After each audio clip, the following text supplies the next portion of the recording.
necesario. Muy buenas noches a todos y a todas. La Fundación Justicia y Transparencia en el día de hoy quiere darle la más cordial bienvenida por hacernos el honor de participar con nosotros de esta iniciativa. Estamos hablando de el seminario, el panel de expertos que tiene pues como título el impacto de la nueva legislación de lavado de activos de la República Dominicana en el ejercicio profesional del derecho. Estamos también pues saludando a todos los amigos del Vedor Digital porque tenemos una transmisión en vivo en este momento pues para potencialmente más de 650,000 cibernautas que nos estarían siguiendo y que tendrán la oportunidad, la posibilidad pues de ver, de reproducir todo esto. Es la magia de la tecnología. Yo pues de inmediato pues paso a presentar el panel, los panelistas que nos van a acompañar. Está pues el jurista Julio Curi, jurista dominicano, experto en los temas constitucionales, ¿por qué no? Pues una persona con una cultura jurídica pues general en muchísimos ámbitos en relación a muchos temas. También por todos conocidos, Pedro José Duarte Canán, un abogado pues consagrado en el ámbito del derecho penal y por qué no, ya con muchas obras escritas y además pues con una dilatada carrera de más de 30 años en el foro penal en calidad pues de togado el litigante. Asimismo pues también Nelson Rudy Castillo Ogando, es un abogado conocido pues en las lides notariales porque es a un tema que le ha pues dedicado bastantes años, de todos los años porque tiene ya trabajando el tema notarial con diversas publicaciones y también pues un gremialista que viene pues cultivando y profundizando en ese ámbito. Es a partir de esas credenciales, servidor también Trajano Potentini en mi condición de presidente de la Fundación Justicia y Transparencia, y con estas credenciales pues que nosotros estaríamos en disposición bajo las diversas vertientes, los enfoques variados, pero siempre con la convergencia del impacto de esta nueva ley sobre el ejercicio profesional del derecho y por qué no eventualmente de la propia economía en la República Dominicana. En el caso de Julio Curi, que será el primero que va a tener pues el uso de la palabra, va pues a presentar brevemente una compilación de legislación dominicana en materia de lavado de activos y financiamiento del terrorismo, que estamos hoy pues también presentando, poniendo en circulación, que incluye pues toda la normativa nacional e internacional sobre la materia, incluyendo pues las resoluciones, las leyes, los reglamentos, así como también lo más relevante en el orden internacional y un estudio doctrinal que estaríamos agregándole como valor agregado a todo esto, exponiendo, explicando pues el alcance de la ley y a juicio nuestro cuáles serían los efectos. Vamos a tener entonces también a Nelson que va a trabajar pues ya lo relativo al ámbito notarial.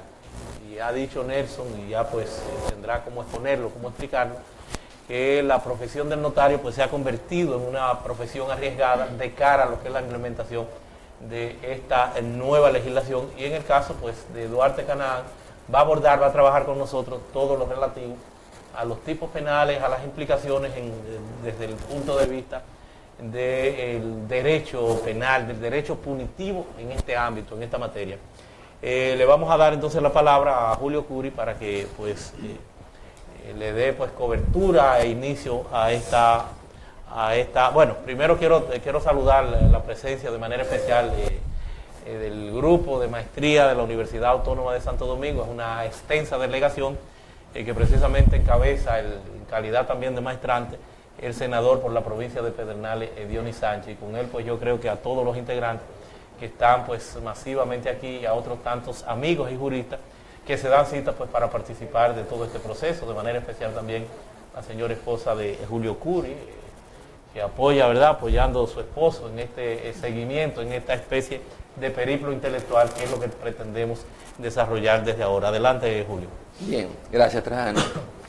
Lo primero que debo admitir es que en esta ocasión el término de experto rebasa por mucho mi capacidad de poder interactuar con ustedes con cierta propiedad.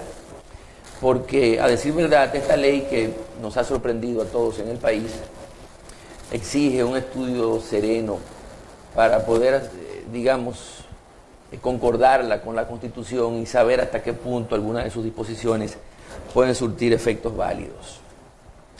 Yo acepté esta invitación porque también supone para mí un reto lo propio, ¿no? Determinar hasta qué punto esta ley no colide frontalmente con algunas disposiciones constitucionales e incluso con derechos fundamentales. Lo primero que llama mi atención, y yo creo que aquí tenemos presentes al senador Dionis Sánchez y le podemos reprochar a él haber hecho una especie de copy-paste, porque yo no creo que los abogados que dijeron haber actuado en la redacción de esta ley hayan hecho gran cosa. Y prueba de ello es el numeral 11 del artículo 2, que al definir o al enumerar las infracciones precedentes que dan lugar al delito de lavado de activos, señala entre ellas tráfico de influencia. Voy a pensar en voz alta y repito que no soy el experto aquí.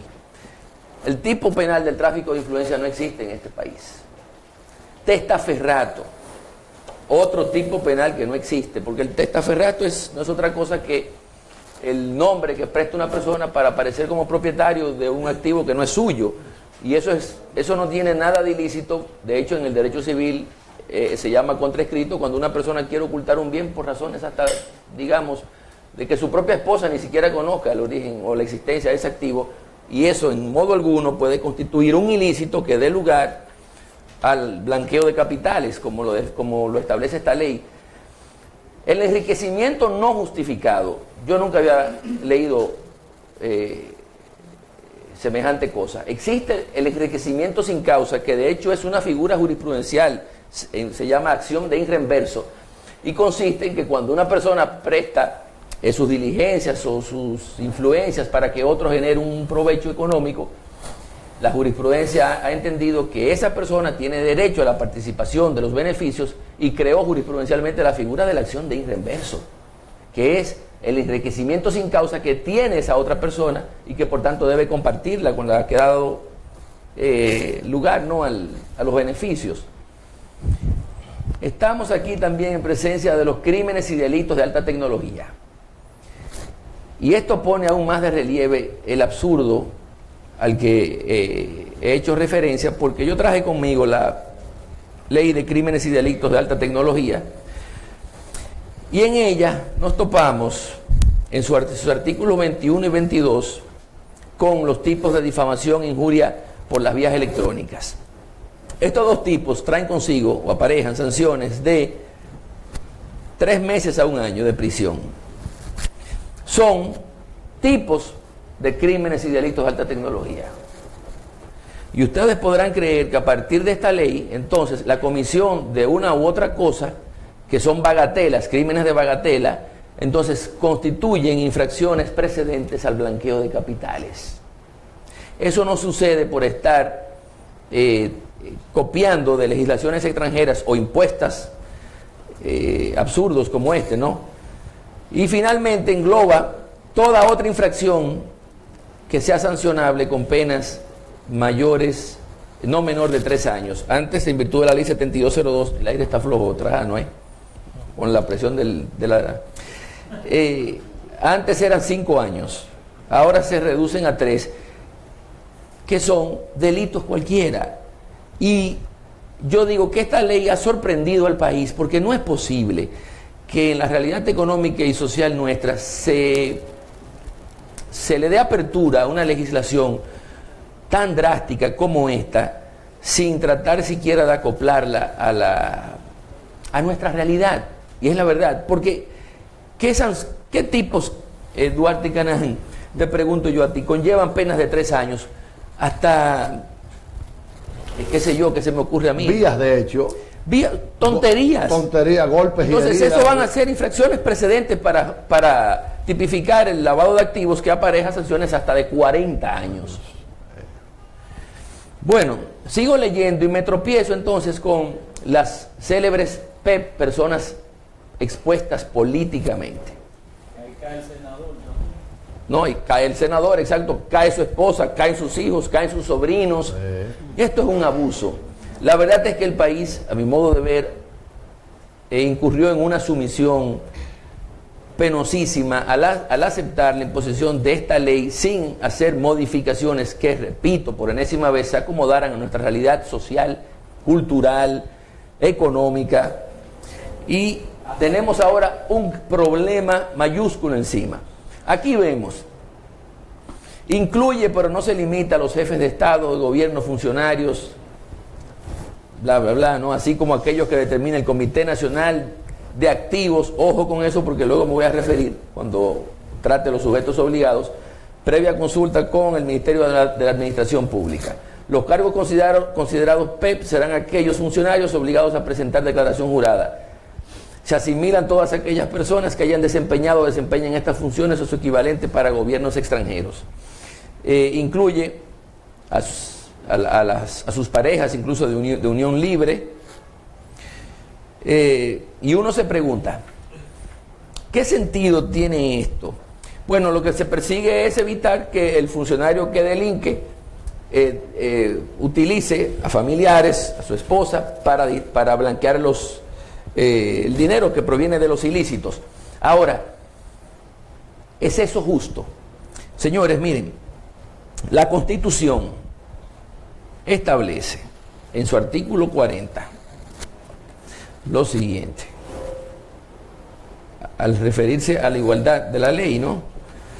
Establece, 40. A nadie se le puede obligar a hacer lo que la ley no manda ni impedírsele lo que la ley no prohíbe. No es el caso. La ley es igual para todos. Solo puede ordenar lo que es justo y útil para la comunidad. Y no puede prohibir más que lo que se le perjudica. Yo pregunto, abro un paréntesis aquí, ¿es justo, es útil que a la esposa, al hijo de un funcionario que pueda tener un negocio, digamos, de venta de vehículos y genere dinero, entonces sea considerado un PEP y se le generen los problemas para la apertura de cuentas para desarrollarse? Porque esta ley, la verdad es que invierte incluso la presunción de inocencia cuando se refiere a los PEP, ¿no?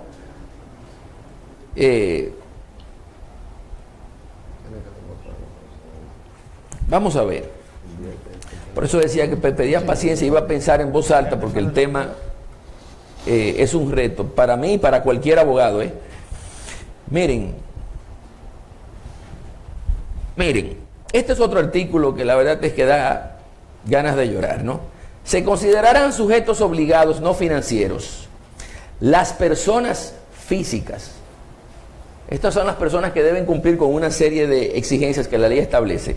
Las personas físicas, o sea nosotros, o jurídicas, sociedades comerciales, ONGs, que ejerzan actividades profesionales, comerciales, empresariales, se considerarán como tales. Te tengo que ser breve, ¿no? Abogados, que es mi caso, notarios, contadores, los que se dediquen a la compra, venta o remodelación de inmuebles. Una persona física que se dedique a la venta a la venta de inmuebles, a la creación de sociedades comerciales, que son las personas jurídicas, a su modificación, se les impone entonces aquí, a partir del artículo 34, una serie de obligaciones que son de imposible cumplimiento. Vamos a ver. Los sujetos obligados deben adoptar, entre los cuales estamos nosotros, y también digo, los que se dedican a la compra de un inmueble o a la venta, los corredores de inmobiliarios, deben adoptar, desarrollar y ejecutar un programa de cumplimiento basado en riesgo, adecuado a la organización, estructura, recursos y complejidad de las operaciones que realicen. Dicho programa contendrá, sin ser limitativo, lo siguiente: régimen de sanciones disciplinarias. Imagínense un negocio que se dedique a la venta de inmuebles que tenga 3 empleados, 5 empleados, 10 empleados. Pero eso no es todo. Deben desarrollar políticas y procedimientos que incluyan la debida diligencia basada en riesgo considerado para ello, medidas simplificadas, ampliadas o reforzadas, enfocadas en identificación o diagnóstico, medición de control, monitoreo y mitigación, y entonces obliga a contratar una serie de un personal bastante complejo, que en este resumen que ha hecho Trajano y que me hizo llegar para poder facilitarme mi participación aquí, hablamos, a ver si ahora lo busco yo, ¿no?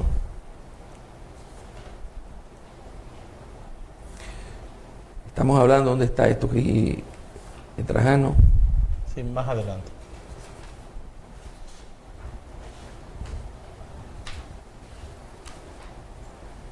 No, aquí no puede ser. Bueno, señores, el legislador quiere que todas las personas que se dedican a estas actividades, entre los que caemos todos los sujetos obligados no financieros, y los financieros obviamente, porque están organizados, creemos una estructura para poderle dar cumplimiento a esta ley, que a mí no me parece que nosotros en este país estemos en capacidad de hacerlo. Pero ya esa es una situación fáctica, ¿no? Mi crítica tiene que ser siempre legal. Por ejemplo, cuando se refiere esta ley a los sujetos obligados, tanto a los financieros como no financieros, en la parte infine de esos respectivos artículos, que son el 33 y el 34, o 32 y 33, se lee lo siguiente: el Comité Nacional contra el Lavado de Activos podrá incluir como sujetos obligados a quienes realicen otras actividades no incluidas en la presente ley y que se consideren que presenten riesgos de lavado de activos y financiamiento del terrorismo, y que como tal deban contar con mitigadores para impedir que sean utilizadas para dichas actividades ilícitas. Quiere decir que este Comité Nacional contra el Lavado de Activos puede, por la vía reglamentaria, adicionar sujetos obligados financieros y no financieros. Y yo pregunto, ¿de alguna forma eso que es reserva de ley no contradice frontalmente el artículo 4 de la Constitución Dominicana? Veamos, artículo 4. El gobierno se divide: el poder legislativo, poder ejecutivo, es la conformación del gobierno de la nación, y poder judicial. Estos tres poderes son independientes en el ejercicio de sus respectivas funciones. Sus encargados son responsables y no pueden delegar sus atribuciones. Y aquí lo que el legislador está haciendo es delegándole a este comité contra el lavado de activos sus funciones, porque no es posible que este comité adicione sujetos obligados por su cuenta, porque esa debería ser reserva de ley. Ese es el legislador el que tiene que tasar a los sujetos obligados, ya sean financieros o no, pero no este Comité Nacional por la vía reglamentaria, que está haciendo uso entonces de una facultad que la Constitución le reserva exclusivamente al Congreso de legislar. La imposición de las sanciones, a mi modo de ver, son excesivas. Estamos hablando de una ley, Trajano la ha estudiado mejor que yo, pero que establece sanciones administrativas muy drásticas, que le confiere potestades a la Dirección de Impuestos Internos para intervenir en empresas, y es cuestionable esto, ¿no? Porque estaría practicando una especie de medida cautelar sin ni siquiera requerir autorización judicial. Y son muchas las preocupaciones. Yo repito, nuevamente, yo necesitaría estudiar con más detenimiento, y es un reto para cualquier abogado, esta ley, porque incluso en una conversación, y aquí seré un poco indiscreto, que yo sostuve hace poco con Jenny Berenice Reynoso, la fiscal titular del Distrito Nacional, me dijo que ella la había visto y que consideraba que esta ley entraba en contradicción con la Constitución en muchos de sus artículos. Pero hacer un estudio a fines de concordarla es una tarea difícil, no es simple. De todos modos, a mí me parece que el Congreso tiene que tener una cierta autonomía en sus funciones y no dejarse imponer, aunque sabemos que esto tiene su origen en el GAFI, pero no se debe dejar imponer de un modo tan bueno, es que le han enajenado la libertad al Congreso de legislar, porque esto es una imposición, pero se pudo aquí hacer adecuaciones porque una mortificación para todos los que estamos aquí, todos los habitantes de República Dominicana, es tipificar como infracción precedente los delitos tributarios sin definirlos, porque una cosa es la evasión y otra cosa son digamos las falsificaciones o las presentaciones adulteradas que se hacen, y aquí no hay una definición clara de lo que es un delito tributario, y todo el que evade, y todos lo hacemos, porque cuando cobramos 25,000 pesos en efectivo, yo no creo que nadie se lo presente a la renta. En fin, de una forma u otra y hasta involuntariamente se puede incurrir en evasión, y aquí parecería que la evasión puede dar lugar también al lavado de activos. Yo apuesto a que más temprano que tarde, quizás cuando las circunstancias varíen, esta ley va a tener que ser adecuada y ser razonada, porque hay disposiciones aquí que son irrazonables, innecesarias, no son útiles, y habría que cuestionar su viabilidad, su pertinencia, porque genera una gran mortificación. Créanme, en este país todos, y hay mucha gente que desconoce esta ley, están preocupados con la 155-17, y yo creo que, como dije ya, más temprano que tarde será objeto de algún tipo de modificación para adecuarla a nuestra realidad. Es lo que yo puedo decir. Yo hubiese querido referirme también a la presunción de inocencia que aquí se invierte y que no es exclusivamente en el marco de un proceso jurisdiccional donde se aviva la presunción de inocencia, porque es una línea transversal que atraviesa todos los intereses de las personas. Tengo la literatura ahí. La libertad de empresa. No, la libertad de empresa, que yo la estuve estudiando porque quería abordar esto, y para los que también han estado creyendo que la libertad de asociación es con relación a lo de las primarias abiertas y cerradas, es absoluta. No, tanto la doctrina española como la de nuestro propio Tribunal Constitucional establece las facultades que tiene el legislador de intervenir o de reglamentar, para decirlo mejor, las empresas, y el hecho de forzar, porque es ineludible, las posiciones que ahora habría que contemplar en toda empresa para poderle darle cumplimiento a esta ley, digamos que en principio pasarían por el tamiz de la Constitución. Y yo me refería a lo de las primarias, porque resulta que también la discusión gira en torno a si el legislador puede o no obligar a los partidos políticos a realizar unas primarias de un determinado modo. Entonces aquí estamos más o menos en una especie de símil, es muy parecida la discusión. Nada, señores, yo creo que esta ley, que es farragosa, es muy técnica, muy complicada de comprender, tendrá su repercusión en la economía no dentro de mucho tiempo. Yo creo que ya se empieza a sentir, y el gobierno entenderá que nuestra realidad económica no era adecuada como para darle paso, para aprobar y posteriormente promulgar una pieza como esta. Es lo que yo puedo decir por el momento, Trajano. Sí, yo doy continuidad, poniendo, pues yo diría que luego de las palabras de Julio Curi, yo doy continuidad rápidamente, pues poniendo un poquitito más en contexto, si se quiere, con antecedentes y demás, el tema en cuestión. Yo tendría que decir que el lavado de activos en la República Dominicana pues data apenas de 1988. Pudiéramos decir que los primeros pasos, fundamentalmente en función de lo que fuera en aquel entonces, pues esos aprestos que se dieron desde Naciones Unidas para contemplar, para prever todo lo relativo a el tema de sustancias controladas, el tema del narcotráfico, en lo que fue esa convención que trajo consigo para la República Dominicana la creación de la Dirección Nacional de Control de Drogas.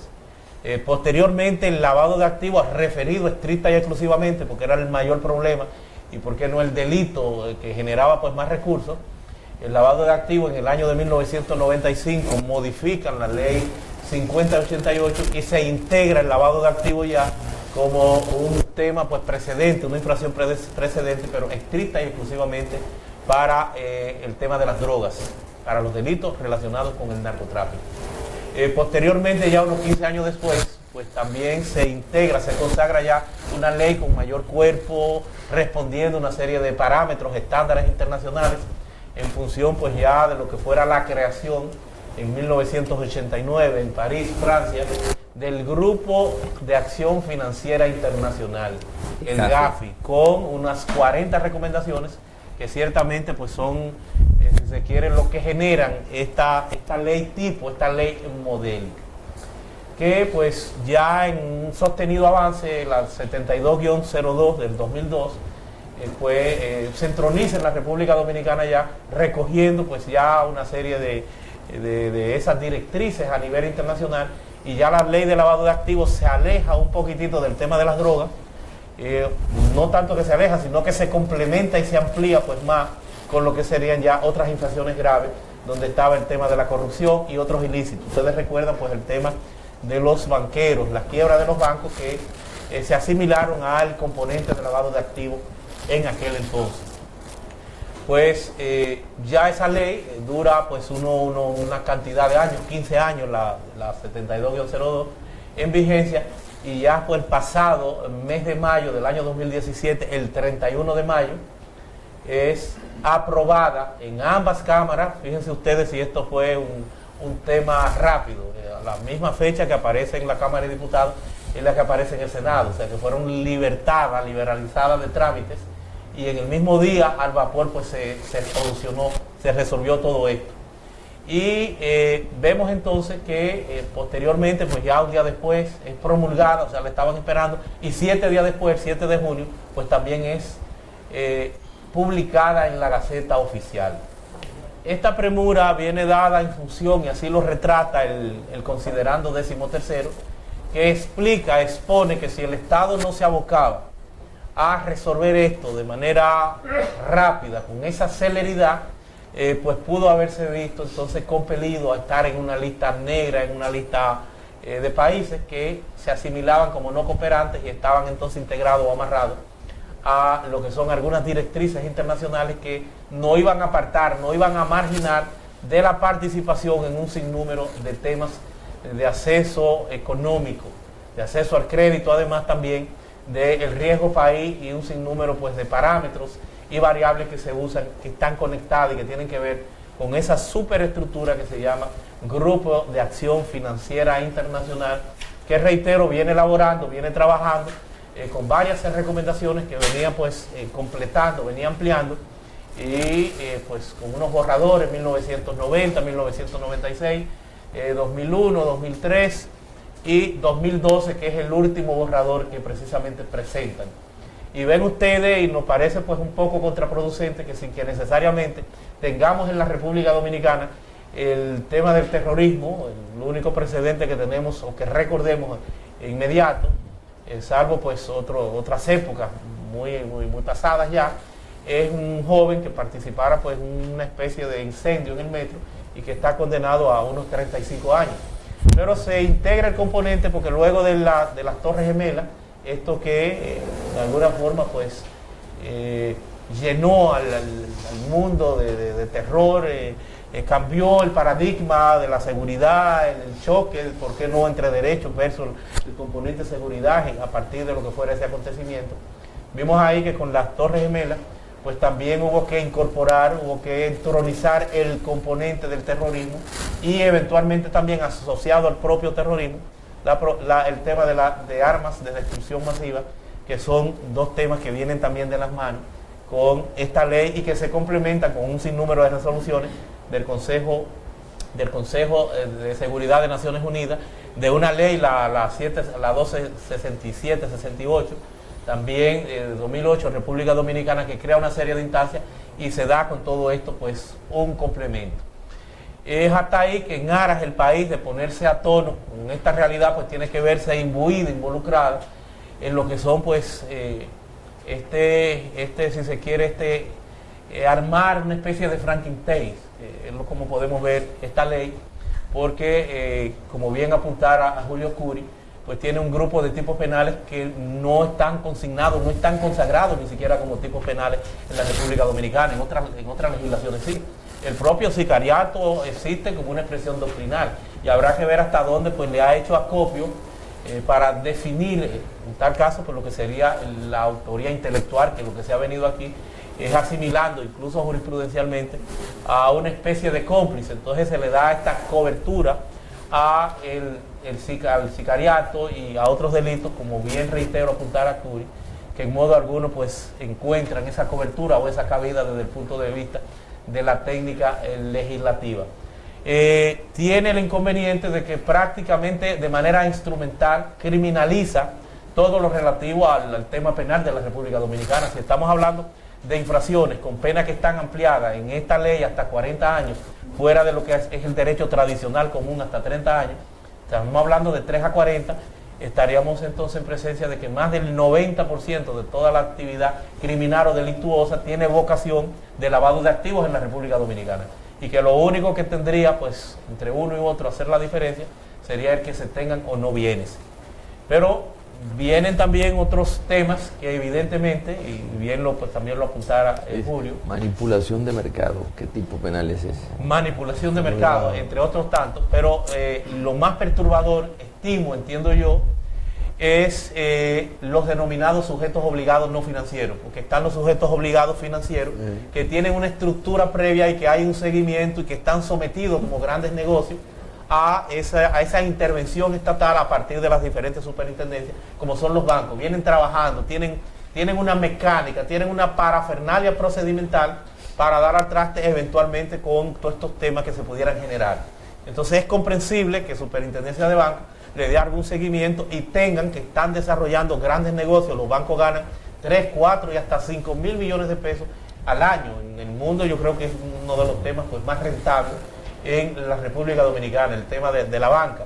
Entonces es comprensible y ya hay todo pues una mecánica que ciertamente no da grandes problemas e inconvenientes alrededor de los bancos, pero cuando vamos y observamos que nos han integrado a nosotros los abogados, a los notarios, a los contadores y a otros profesionales, porque también es de una textura abierta, como decía Curi, hay una delegación extraordinaria, una discrecionalidad de parte de las autoridades para con esa reserva de ley, si se quiere generalizada, puedan entonces no solamente integrar otros PECs, o sea, personas expuestas políticamente, además también al chofer, el que le hace algún mandado a un funcionario, y me decía Marcos Cruz, fuera de cámara hoy, me decía, bueno, las leyes que se están gestando, que se están desarrollando posiblemente, y a Diony que lo escuche y quienes son funcionarios o tienen alguna función pública, se estarían tornando peligrosas en algún momento para que una persona desarrolle alguna función pública en la República Dominicana. Sí. Es un terreno minado el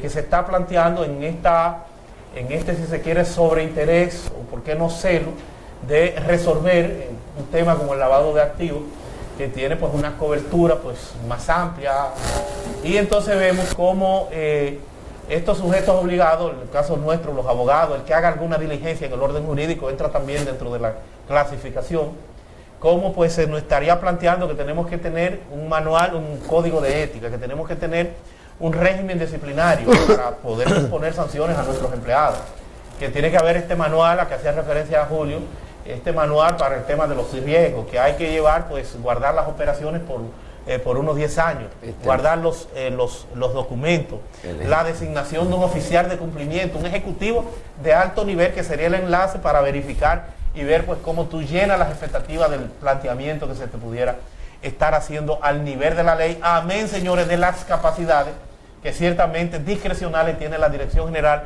de Impuestos Internos, que se van más allá del componente tributario, en aras o en reclamo del cumplimiento de esta ley, el que puedan intervenir cualquier empresa. Y más aún, vemos cómo a principio de año la Dirección General de Impuestos Internos pues reglamentaba unas 5 resoluciones, unas 5 normas para cada uno de los sujetos obligados nuevos que entran a esta matrícula, que entran pues a esta nueva realidad, que es lo que yo he dicho. Bueno, pero como nosotros como abogados se nos convoca, se nos obliga, aun cuando entendemos y asimilamos que es una responsabilidad de todos el combatir el crimen organizado, la delincuencia, pero no cargarnos el dado hasta estos niveles.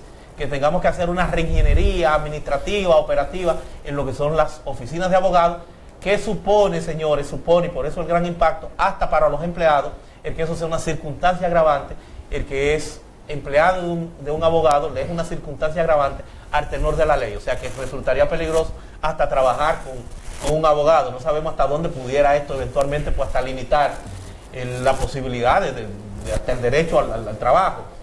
O por qué no, que pudiera tal vez ser un poco exagerado, la moneda de uso legal es el peso de conformidad con la Constitución, pero resulta que en efectivo pues están prohibidas ahora las transacciones a partir de una serie de parámetros. 15,000 pesos, 15,000 dólares en efectivo, no debe exceder. No debe excederlo. Si es para la compra de un carro, 450,000 pesos. Si es una casa, 1,000,000 de pesos, que sería una contradicción en la propia ley, porque si son 15,000 dólares, no puedes como quiera irte al millón que dice la misma ley. Y hay un sinnúmero de planteamientos que te llevan hoy a considerar hasta el riesgo que supone lo que es el propio ejercicio profesional del derecho, no solo el de la notaría, que pues tendrá Nelson a bien pues participar o ampliar sobre esas particularidades. Yo quiero pues, son breves las consideraciones.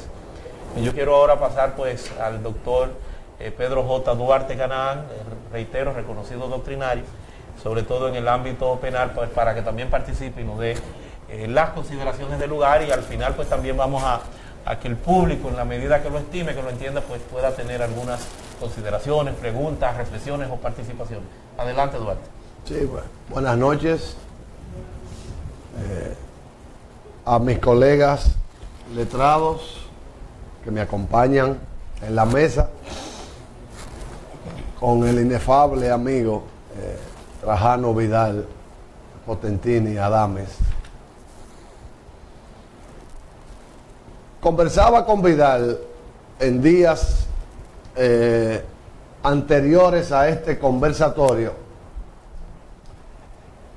y le externé que esta disposición legal se inscribe en el contexto de la hiperinflación penal que crece a pasos agigantados en el territorio nacional. Sabe el auditorio perfectamente que hay una corriente muy poderosa en el continente americano que propugna por una hiperinflación penal, lo que yo denomino en uno de mis libros como el proceso de expansión penal.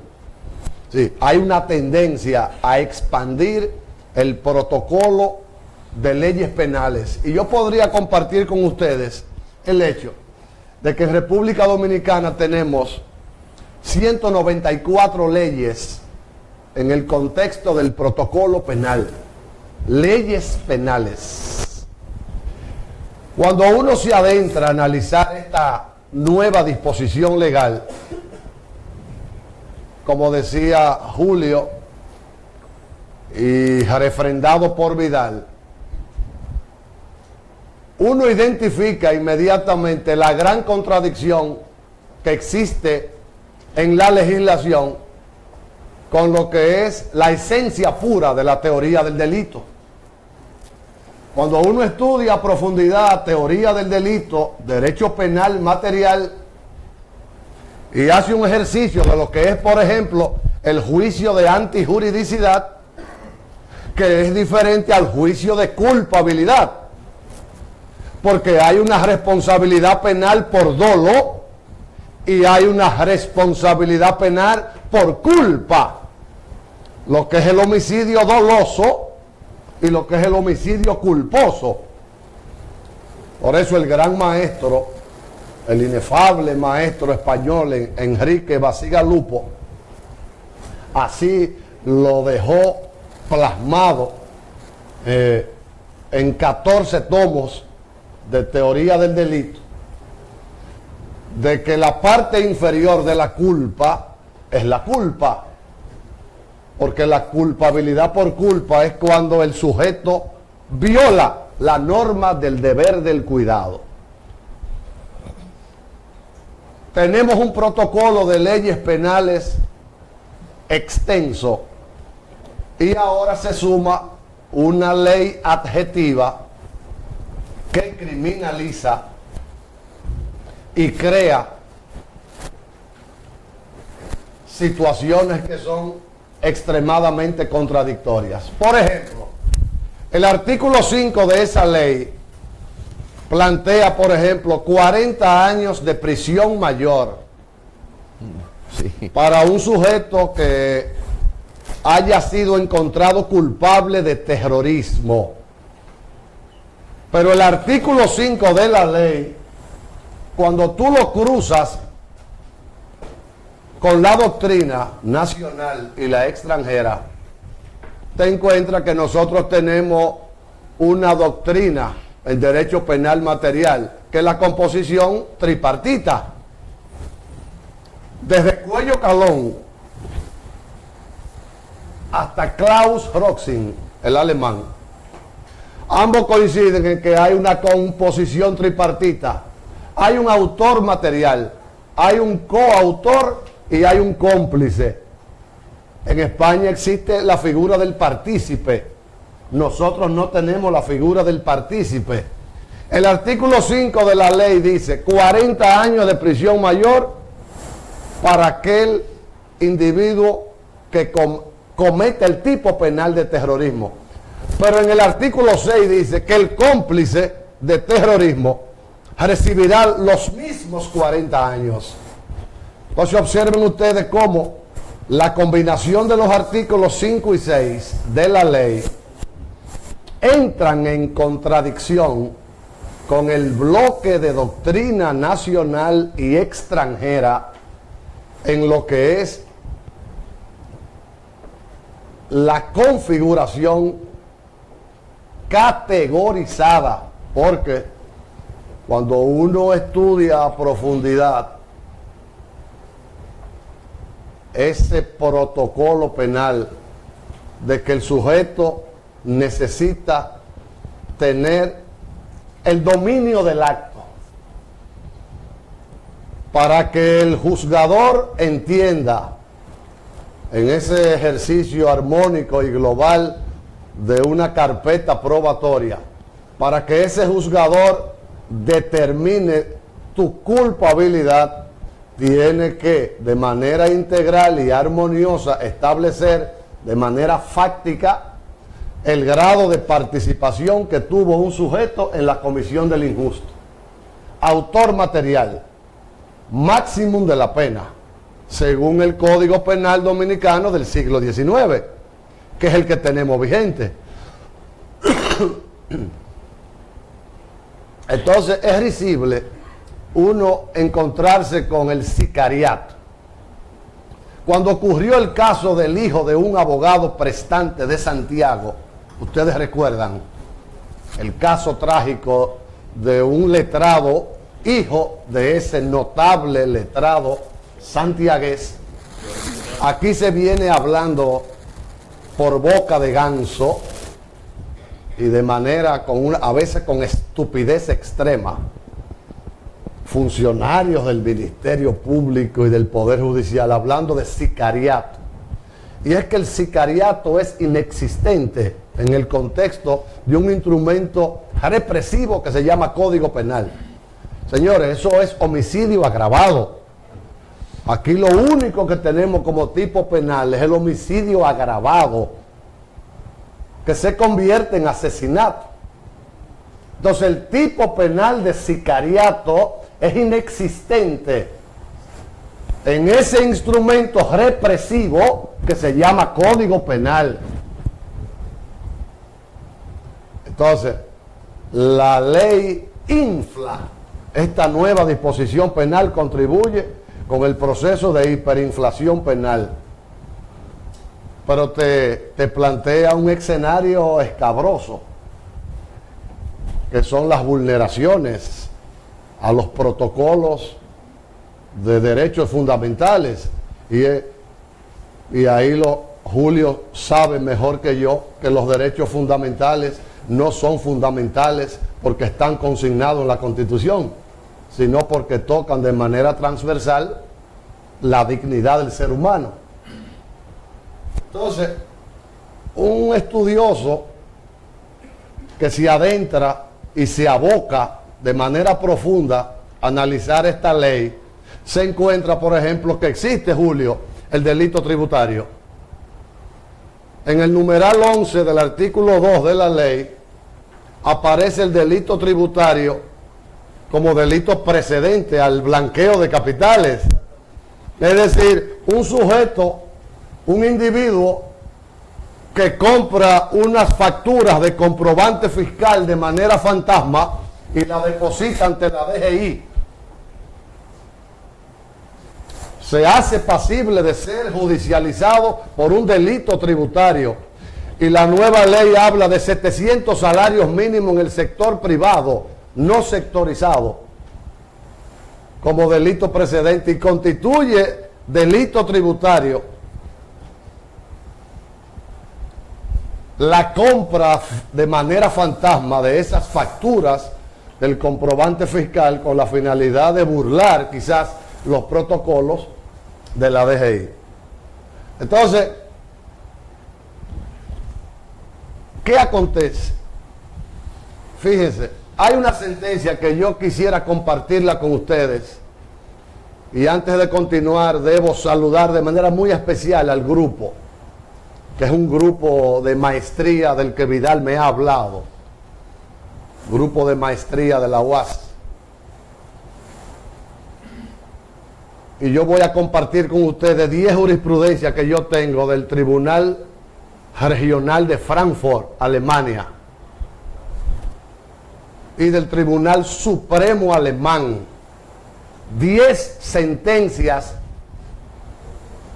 del periodo 1993 al 99, donde el Tribunal Regional de Frankfurt, Alemania, ha dejado establecido, Julio, Nelson y Vidal, que un abogado penalista, ellos dicen, por ejemplo, un abogado defensor que reciba 200.000 marcos alemanes en efectivo, es pasible de ser judicializado por posesión ilegal de dinero proveniente de cloaca.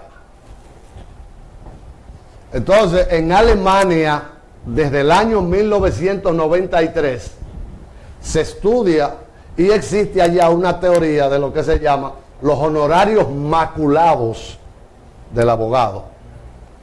La mácula interpretada como una mancha, como un lunar. O sea, hay un capítulo en la Corte Suprema alemana, cerca de 10 años de estudio, de que el abogado defensor necesita indefectiblemente conocer la procedencia de los emolumentos que el cliente pretende pagarle por concepto de defensa. Y yo pregunto, el instituto de la elección de un abogado, ustedes saben que existe en todos los países hispanos parlantes, existe un instituto, lo que nosotros conocemos como en un contexto más amplio del derecho a la defensa.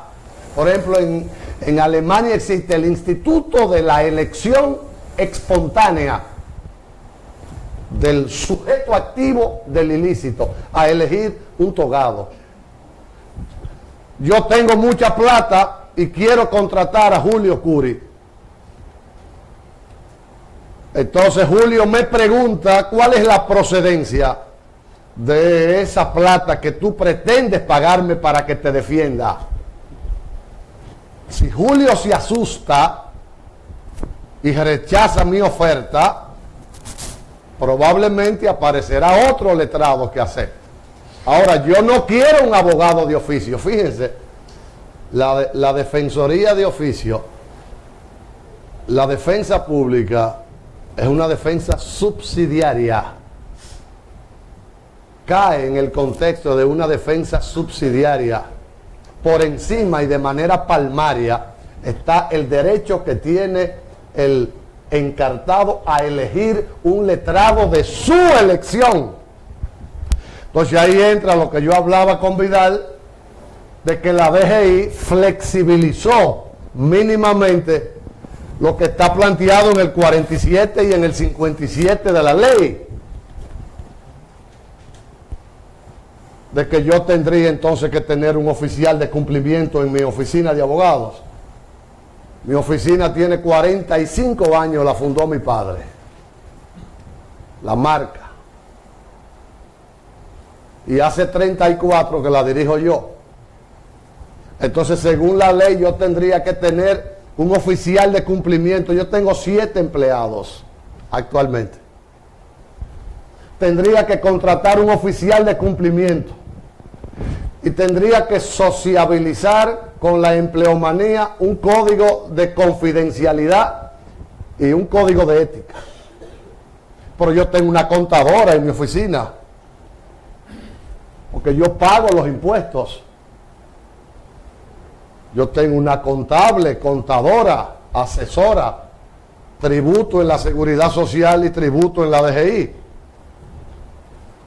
Entonces, observen ustedes cómo la profesión del abogado penalista se inscribe ahora en un momento epocal funesto si no se toman los correctivos de rigor. Porque, por ejemplo, yo acabo de cumplir 55 años de edad, 34 años de graduado. Y yo entiendo que si Dios me lo permite, puedo trabajar unos años más. Pero yo siento un poco de angustia a partir de la ley 155. Electoralísticamente, esta es una ley que no favorece a los políticos del patio. Los españoles hablan, por ejemplo, de el fin ulterior, porque es una ley que de continuar intacta podría indefectiblemente mermar estructuras fundamentales. Dispara la cantidad de tipos penales. Pero ¿qué pasa? Que son tipos penales en blanco, lo que los cubanos llaman el tipo penal en blanco, tipos penales abiertos. En teoría del delito hay una configuración sencilla. La conducta humana, una vez exteriorizada, esa conducta humana tiene que enmarcarse en un eje. La conducta tiene que ser típica, antijurídica y culpable para que exista un tipo penal. La conducta exteriorizada: A, toma su revólver, apunta sobre B, oprime el gatillo, dispara y lo mata. A exterioriza una conducta. Y esa conducta exteriorizada tiene un resultado. A mató a B. Bueno, la conducta entonces es típica porque está configurada en el instrumento punitivo, es antijurídica porque es un hecho contrario a la ley y resiste entonces el juicio de culpabilidad. Entonces, así las cosas, nos encontramos ahora con una cantidad elevada de tipos penales que el profesor cubano Jarenén Quirós, ya fallecido, 40 años en la Universidad de La Habana, impartiendo derecho penal. Él habla del tipo penal en blanco o el tipo penal abierto, que le permite o le deja mucho espacio al juez para abreviar una eventual condena. De ahí que tenemos nosotros un gran reto a partir de la entrada en vigencia de esta ley. Vidal me habló de 15, 20 minutos. Es un tema que resiste un comentario mucho más extenso, pero por el protocolo no debo abundar en demasía. Pero evidentemente que nos encontramos en un momento en que nos obliga a todos, fundamentalmente a los profesionales del derecho. Fíjense que ningún ser humano tiene derecho a contratar un abogado con dinero sucio.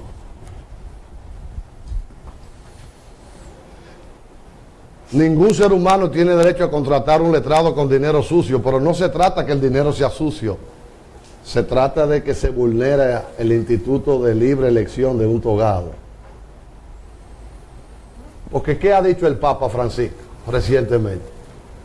Ustedes saben que de nosotros han dicho de todo, los abogados, que somos joropeles, que somos cerebros prostituidos, que somos todo tipo de expresión adversa de que somos excremento de Satanás. Y Francisco en un comentario que a mí me satisfizo mucho, el Papa Francisco dice que los abogados somos los querubines y los serafines, y que somos una especie de ángeles guardianes de los seres humanos que tienen conflicto con la ley. Tiró la toalla ahí. Porque es que el abogado es una especie de sacerdote. Por lo que, distinguido auditorio, ojalá que tengamos la oportunidad más adelante de seguir sociabilizando estos temas. Para yo ceñirme al protocolo, pues debo darle las gracias y darle la palabra a Vidal para que continúe con el colega Nelson. Con la parte final pues, de las exposiciones para que puedan ustedes pues integrar algunos comentarios de rigor, y ya pues con Nelson Rudy Castillo Gando concluir esta ronda y alguna consideración extra que tengamos a bien hacer y que sea producto de algún requerimiento de ustedes, pero ahora ya con esta parte final de Nelson Rudy Castillo, precisamente para poner en contexto la parte notarial, el notario, el abogado notario como sujeto obligado no financiero en el contexto de esta nueva realidad que supone la legislación en materia de lavado de activos y financiamiento del terrorismo, la ley 155-17. Adelante, Nelson. Gracias. Qué compromiso el mío. Pero Hablar del diluvio donde está Noé sentado. Ahora tengo que tratar yo de impresionar sexualmente a una mujer que tiene 8 matrimonios anteriores. ¿Cómo lo hago? ¿Qué puedo hacer después de escuchar estos notables abogados y juristas cuando usan como instrumento de su profesión la boca y yo como notario uso la mano? Así que ellos van a tener la facilidad ante mí de poder hablar todo lo que quieran, porque el adagio latino dice verbo volam scriptum mane. Lo que se dice vuela y lo que se escribe permanece, y yo como notario lo que hago es que escribo. Y aquí no hay pizarra. Y aquí no hay pizarra. Pero tengo a mi favor que he identificado en el público unos quizás 10 notarios. Mi ponencia va dirigido a todos, pero presten atención especial los que son notarios, porque lo que le voy a decir es un estudio comparativo de cómo debe accionar el abogado, ya ustedes lo han escuchado en demasía, y cuál es la obligación que pone a cargo del notario esta ley 155-17 sobre lavado de activos, financiamiento del terrorismo y proliferación de armas de destrucción masiva. Ciertamente, como indicó Trajano, esta ley viene a partir oficialmente del Grupo de Acción Financiera Internacional, cuando se reúnen el grupo de los 8 países poderosos y utilizan como instrumento. G7. El G7 se convirtió en el G8. Sí. Ahora es G8. Francia, Italia, Alemania, No, y la Unión Estados Europea. Unidos, Sí.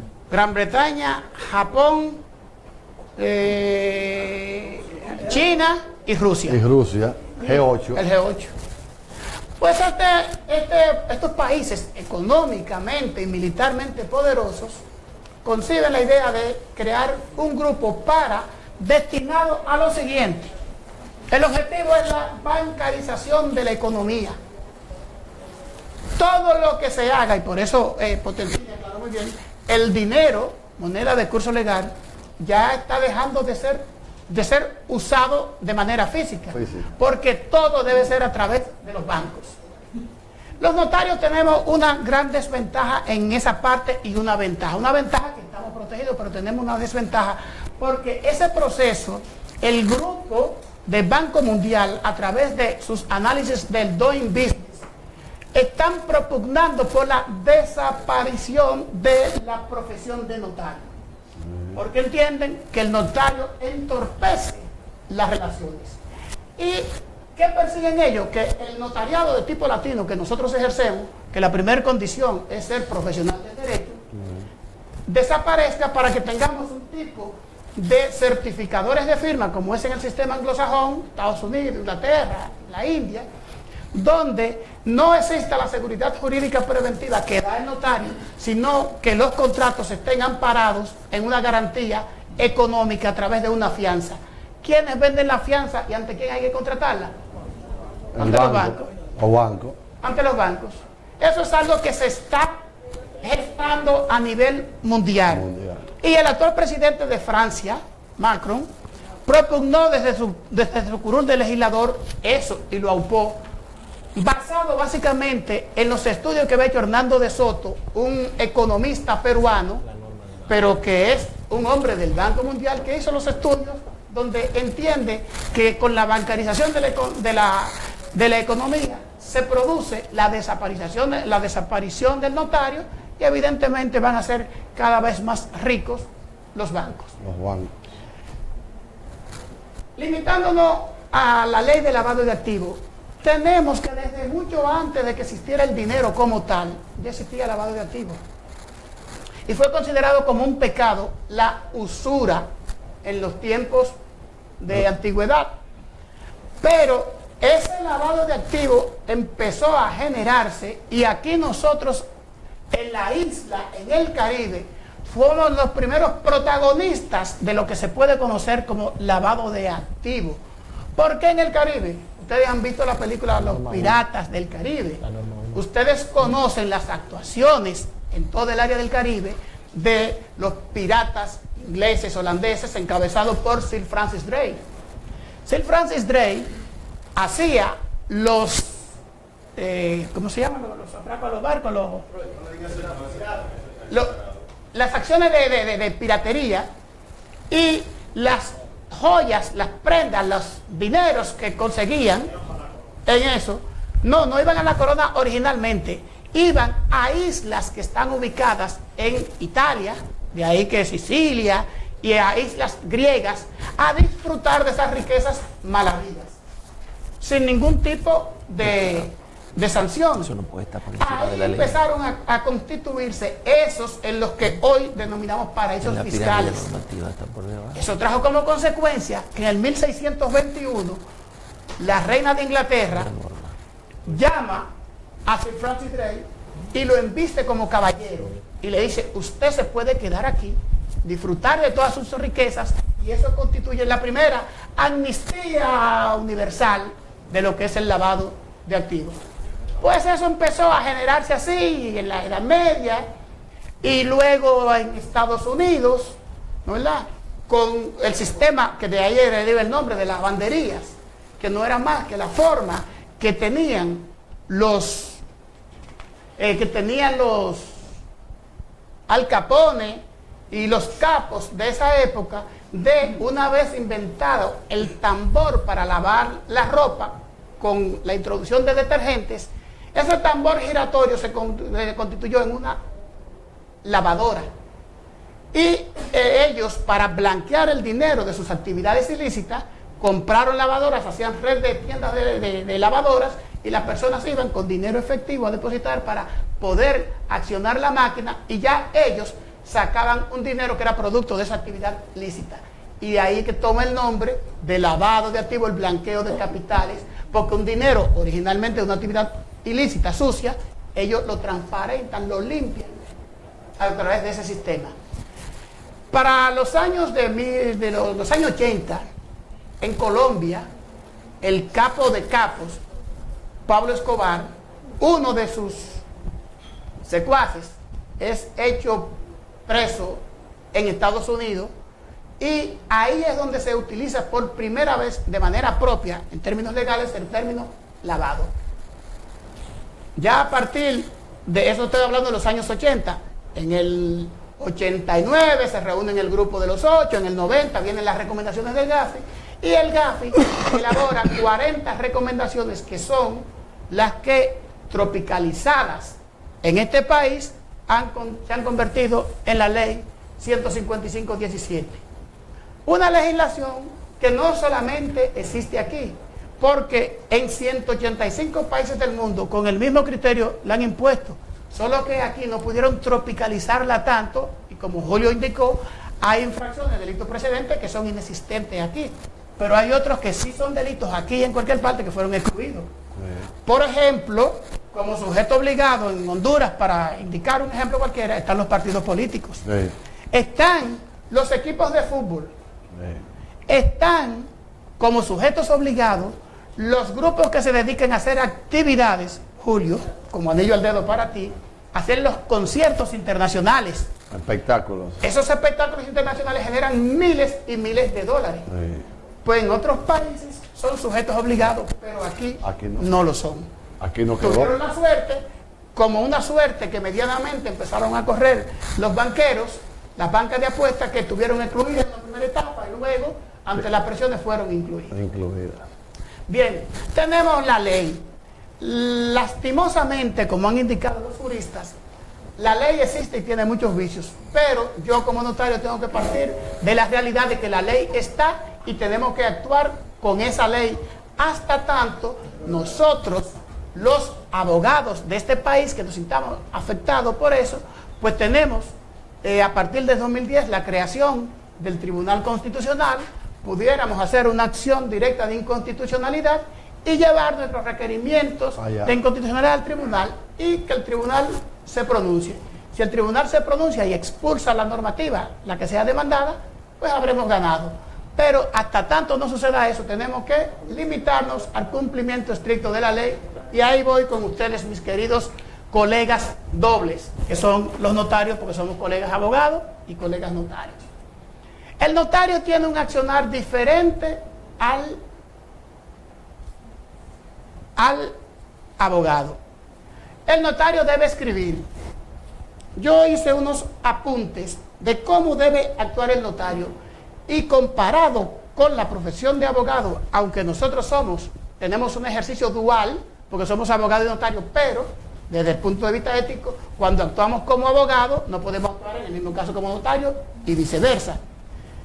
Pero cuando usted actúa como notario, el primer paso que debe observar es la neutralidad, la imparcialidad en su actuación. De ahí que ello implica una diligencia ante las actividades de blanqueo de capitales que tiene que hacer el notario con todos los intervinientes en un contrato, sea el requiriente que de manera originaria lo contrata o la otra parte que va a participar. No así el abogado, porque el abogado solamente tiene que ver con los intereses de su cliente. Las demás profesionales solamente se aplican al cliente. El secreto profesional ha sido cuestionado y debatido respecto a la función del abogado. Y yo indiqué en una conversación en off que tuve con el colega Duarte Canaán, que en Bruselas, Bélgica, en el año 2000, hubo una rebeldía de los abogados ante la imposición de una normativa como esta. Estoy hablando del año 2000. Toda una rebelión y no se logró nada. ¿Por qué no se logró nada? Porque este grupo de acción financiera internacional no opera solamente como nosotros tenemos aquí el GAFILA para el área de Latinoamérica, el GAFI para el área del Caribe. Existe un grupo de presión, de acción financiera también para Asia, para Europa, para Euroasia, para África, y abarca 185 países en los 5 continentes, con un mismo tipo de legislación, con un reglamento marco. Un reglamento marco es lo mismo. Si ustedes observan la ley nuestra, la 155, y ustedes toman el reglamento de aplicación y las normativas de la Dirección General de Impuestos Internos, lo mismo. Dicen exactamente lo mismo, con muy pequeña variación en algo que tenga que ver, pero muy poca variación porque es lo mismo. El notario no puede tener el secreto profesional que tiene el abogado. ¿Por qué? Porque el notario obedece a un criterio de designación diferente al abogado. El notario es una especie de pseudo funcionario, porque aunque la ley lo define como un oficial público, recibe una función delegada por el Estado para que lo represente y dé fe pública. Y eso lo hace más compromisario en cumplir lo que dice la ley y en los denominados reportes de transacción en efectivo que tiene que hacer la ley, que lo obliga, que no tiene que hacerlo el abogado. El oficial de cumplimiento que puede tener el abogado, el notario es su propio oficial de cumplimiento. ¿Por qué? Porque como persona física que ejerce una profesión indelegable, él se constituye en su propio oficial de cumplimiento. Y es él quien tiene que inscribirse en la unidad de análisis financiera para hacer el reporte cuando la transacción en la que participe, lo que instrumente, exceda los umbrales económicos indicados en la ley. Notarios no tienen que asustarse más de la cuenta porque las obligaciones que nos establece la ley han existido para nosotros siempre. Tres condiciones son fundamentales para el notario que están contempladas en la ley y las obligaciones. Una, identificación del cliente. El notario toda la vida ha tenido que identificar quien requiera la prestación de su servicio. Lo único que ahora, si ese cliente, ese requirente, es una persona denominada de alto riesgo, como puede ser una persona políticamente expuesta, ¿no es verdad? El caso de un senador, el presidente, eso. Entonces tú tienes una persona que se constituye de alto riesgo y tiene que hacer una debida diligencia mayor. Y tiene que hacerla extensiva no solamente a la persona que te requiere, sino a los parientes como se indicó anteriormente. Una diligencia ampliada. Una diligencia ampliada. Pero hay que hacer, cuando tú la vas a hacer ampliada, no solamente la identificación, sino dentro de lo que es la identificación, la individualización de la persona. ¿Por qué? Aquí en este grupo somos 60 personas. De las 60 personas, hay 3 que se llaman Juan Pérez. Juan Pérez identifica dentro del grupo 60 a esas 3 personas, pero no los individualiza. Entonces, nosotros en una debida diligencia ampliada tenemos que individualizarlo y decir, de esos 3 Juan Pérez que están aquí, es este. Este es el travieso. Este es, ¿verdad? Entonces, eso es una obligación primaria del notario. La otra obligación que pone a cargo del notario es el mantenimiento de los registros por lo menos 10 años. Pero los notarios tenemos un protocolo cuando tramitamos un acto que tenemos que tenerlo per secula seculorum, por los siglos de los siglos, y todavía fallece el notario y ese protocolo que no es propiedad del notario, sino que es solamente el guardián, ¿no está en el archivo? Lo pasa a otro y eso sigue. Sí. O sea, ese documento está ahí. Ahora, ¿qué es la diferencia en la conservación del documento? Que nosotros no solamente vamos a conservar el documento elaborado de la forma auténtica, en el protocolo auténtico, sino todos los actos que instrumentamos de forma privada, cuyos valores estén en los umbrales que indica el código, que indica la ley, tenemos que tener el cuidado de protocolizarlo y archivarlo, no con la rigurosidad del protocolo del acto auténtico, pero protocolo en el sentido de conservarlo por lo menos 10 años. Pero todo el que hace un acto de venta bajo firma privada, que me hizo ocurrido aquí, de una casa de tantos millones, ese acto uno lo coloca en un folder, en una gaveta ahí, lo tiene ahí por el tiempo. Aparte. Y pasan 10, 15, 20 años y le pueden ir solicitando una copia de eso y muchas veces le está. Entonces, esas son dos de las grandes responsabilidades. La tercera responsabilidad, hacer los famosos informes, el reporte de transacción en efectivo o el reporte de operación sospechosa. Pero ni siquiera eso tiene que ser de gran preocupación para nosotros por lo siguiente. ¿Cuándo tenemos que hacer un reporte de transacción en efectivo? Cuando el requirente suyo va a comprar, por ejemplo, una propiedad inmobiliaria y va a pagar con dinero efectivo una suma igual o mayor a $1.000.000. Solamente en ese caso, si la propiedad es de 20 millones y fue mediante un proceso de bancarización, que los dineros están en la cuenta A, propiedad de fulano, número tal, y van a pasar al señor B, de comprador a vendedor, eso no hay que hacer ningún reporte ni nada por el estilo. Eso es normal. Ahora, cuando se trata de una suma involucrada de 1 millón o más en efectivo, es que usted tiene que hacer el reporte. Lo mismo pasa cuando ese mismo de operación se va a hacer en una compra de un vehículo de motor de 450,000 pesos, si es de joyas, relojes y cosas, de los 250,000 y los umbrales que están establecidos en la ley. Solamente, repito, se hacen los reportes de transacciones en efectivo cuando exceden esa cantidad en valores monetarios efectivos. Si el proceso es a través del banco de bancarización, no hay ningún problema ni hay que hacerlo nunca. Ahora, ¿cuándo tenemos que hacer un reporte de una operación sospechosa? Sí, eso está a cargo de nosotros. Cuando nos requiere los servicios, una persona que cuando usted hace la debida diligencia de identificación y le requiere documentaciones para usted identificarlo y conocer el origen del dinero, la persona muestra un perfil evidentemente sospechoso. Si va a su notaría un viernes a las 5 de la tarde, que usted está cerrando la puerta de su oficina, y usted, notario, está más arrancado que la manga de un chaleco porque no tiene un centavo, y se para una persona con un perfil sospechoso de una jipeta con 2 fundas llenas de dinero efectivo, y le dice: doctor, no se vaya, que tenemos que hablar, que usted se va a ganar el dinero para que me haga un contrato de esto. Oye, bien. Y le dice el notario: no, escúcheme, vengan el lunes porque hoy cumpleaños mi hija y yo me voy. Doctor, quédese, que lo que usted se va a ganar aquí le va a dar, no por cumpleaños a su hija, no, el viaje soñado que tiene usted y su familia para Europa, se lo va a ganar. Es muy tentativo.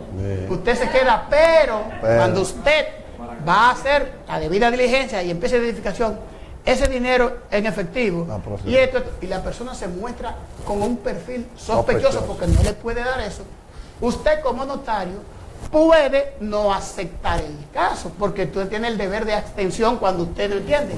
Pero si usted decide hacerlo, entonces usted tiene que reportar eso como una operación sospechosa, porque usted se ha aparecido una persona así, y la ley dice, en el plazo máximo de 5 días después de instrumentar el acto, tiene que reportarlo a la unidad de análisis financiero.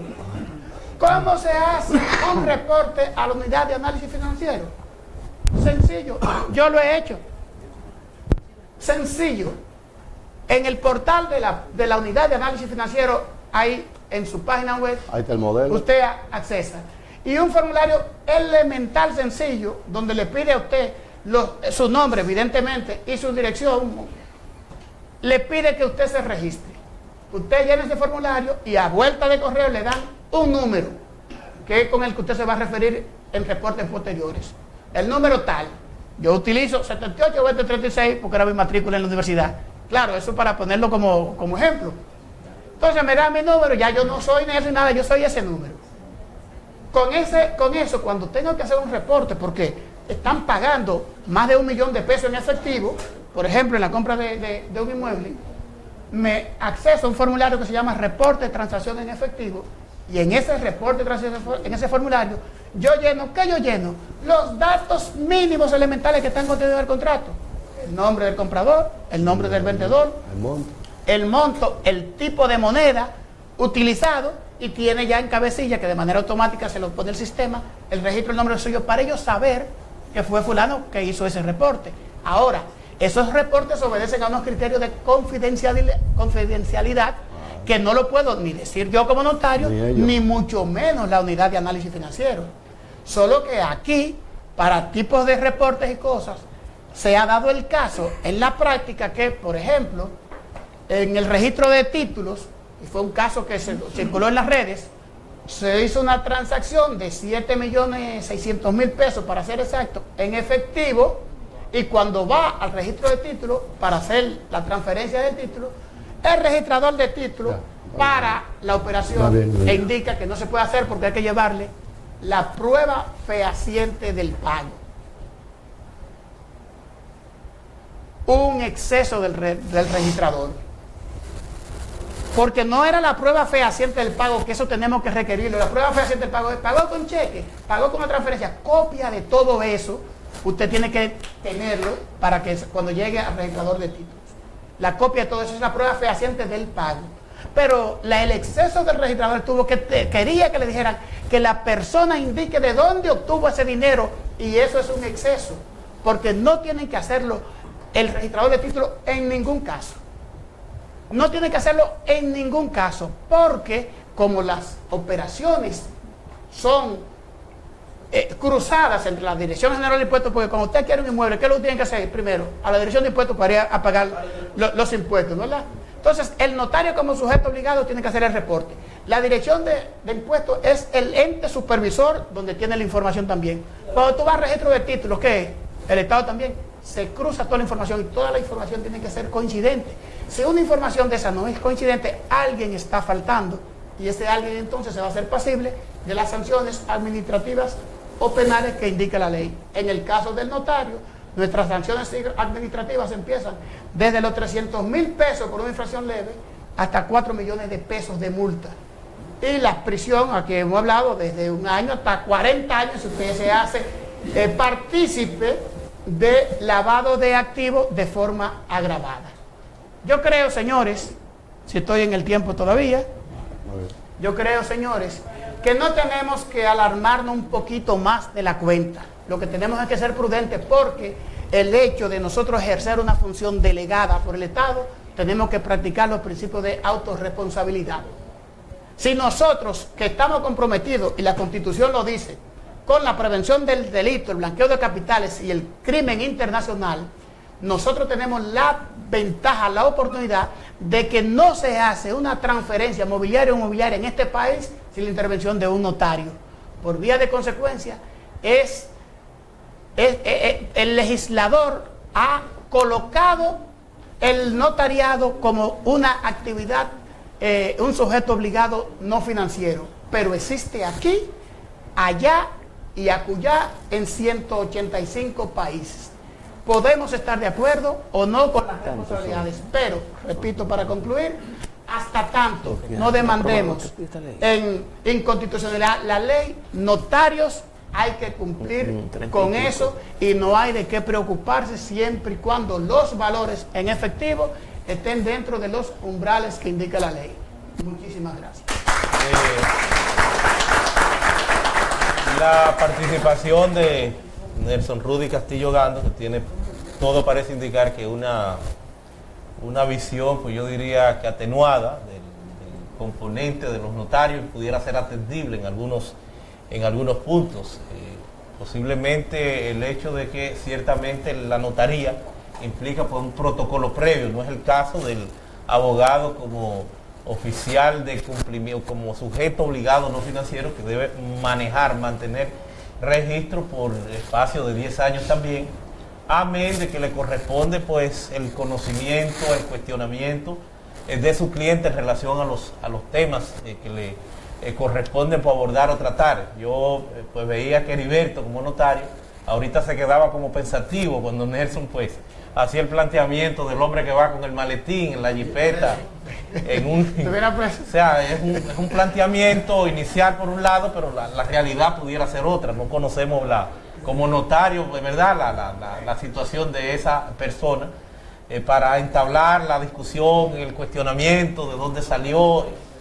Bueno, hay una serie de consideraciones que parecería que no le ha ido de igual forma pues a los notarios en México, por ejemplo, en donde el 26 de enero, señores, de este año, una información que me sirviera el propio Nelson y que yo investigué y comprobé a partir del periódico El Universal de México, un periódico digital, en donde daba cuenta el presidente del notariado, José Antonio Manzanero, y era una denuncia de que la profesión de notario se había convertido en riesgosa y que en los estados de Guerrero, Tamaulipas y Guerrero y Michoacán habían asesinado, habían dado muerte a varios notarios ya. La mafia organizada, los mexicanos pues no juegan, sobre todo el narcotráfico, porque tenían la presunción de que eran ellos quienes le habían denunciado. A tenor de esa obligación que se torna muy discrecional cuando se hablan de una serie de parámetros, fuera incluso de los umbrales que plantea la ley, de que tú tienes que subjetivamente verificar o asimilar o entender si hay o no sospecha en relación a tal circunstancia que se presenta. O sea, es una responsabilidad grande, grave, de que eso se deja a tu subjetividad, a tu discrecionalidad, entender o asimilar qué cliente puede o no ser sospechoso. No es un tema solamente de los umbrales. Además de esto, un estricto esquema, señores, de confidencialidad. Tal vez asimilaron de una investigación, un seguimiento, dice, bueno, fue el notario que informó, porque se convierte pues en un informante. Ciertamente fue el notario que informó, era el único que conocía de tal o cual circunstancia. Así también vemos cómo en este desarrollo y cómo pues también el tema de las criptomonedas, que a nivel pues mundial, internacional, pues empezaron a cobrar auge, aun cuando se ha hecho el planteamiento reciente de que Google estaría prohibiendo a partir del 30 de junio lo que son la publicidad que se da de las criptomonedas. O sea, le estaría sacando el Bitcoin, que es la más en este caso, pues la más famosa de todas, bajó a $8,000 después que ha llegado a 14 hasta $21,000 en un momento. Bajó a $8,000 en el día de hoy por ese anuncio. Parece que en aras de lo que representa este seguimiento de estos países poderosos, que decía Nelson que como trasfondo pues tienen bancarizar la economía y con ello pues hacer cada vez menos efectivo, valga la redundancia, el efectivo. No me parece que sea tan, parecería que en los notarios muy halagüeño el panorama, que no tendrían inconveniente con hacer esa reingeniería operativa, de que le ponen el trabajo extra, de que tendrían que ser sus propios oficiales de cumplimiento, de que pueden llenar todos los formatos, de que hay una serie de responsabilidades que están a tono con las que tradicionalmente practican, pero no es el caso de los abogados, donde, reitero, tendrán que tener código de ética, tendrán que tener un sistema además de un manual del tema de riesgo, un sistema disciplinario, un sistema de educación continuada permanente para con las personas.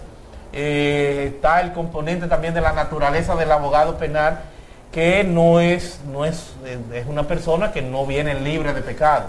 Es una persona que de entrada pues hay una presunción. Aquí no funciona ese componente de los activos que son producto de una defensa penal, porque tú no la vas a hacer gratis. Entonces no hay duda de que opera de hecho una presunción de que el dinero no viene de otro lado. Si están encartados, te están cuestionando.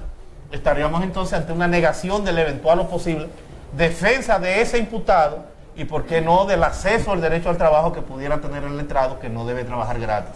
Esa es la discusión, ese es el cuestionamiento que se ha dado a nivel internacional y que se está discutiendo en la cantidad de países, que si bien hay un sinnúmero de países que han venido adoptando, no son todos, ni mucho menos los 180 y tantos, 192, 185, que están hoy por hoy integrados a las Naciones Unidas. Hay algunos que vienen y otros pues le dan el matiz que se corresponde con su necesidad, y que viene paulatinamente esto avanzando, aun cuando la presión cada vez es mayor y mayor. Vamos ahora a dar pues algunos espacios, algunas oportunidades a los amigos del público que quieran pues participación en este orden. Manuel Galván por aquí.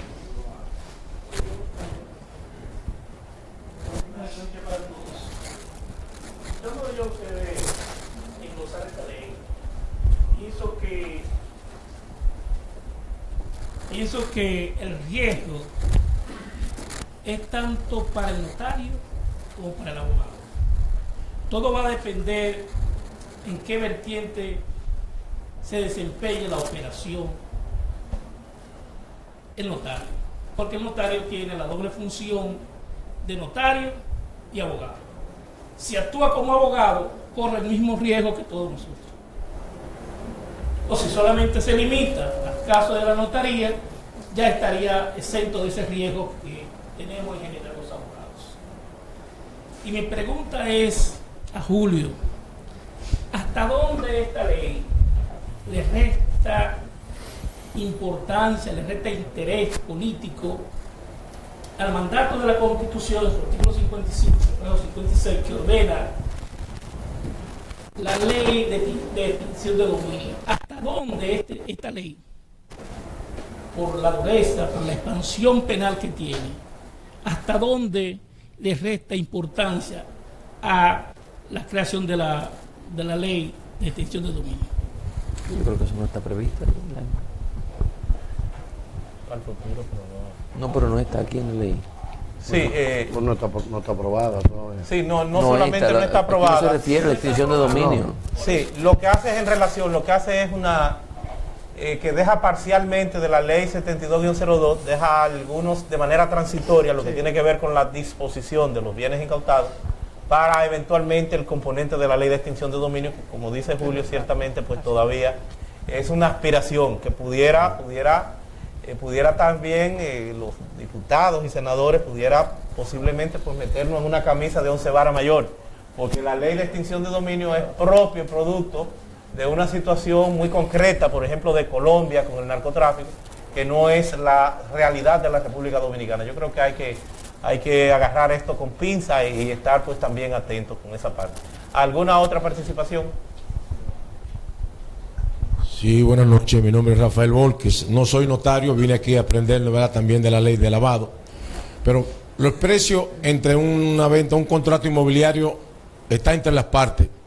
Tiene que ver el notario el inmueble que está en objeción a la transferencia, o sea, tiene que ver si el precio es verdadero, porque el reporte nada más es si es más de 1 millón de pesos.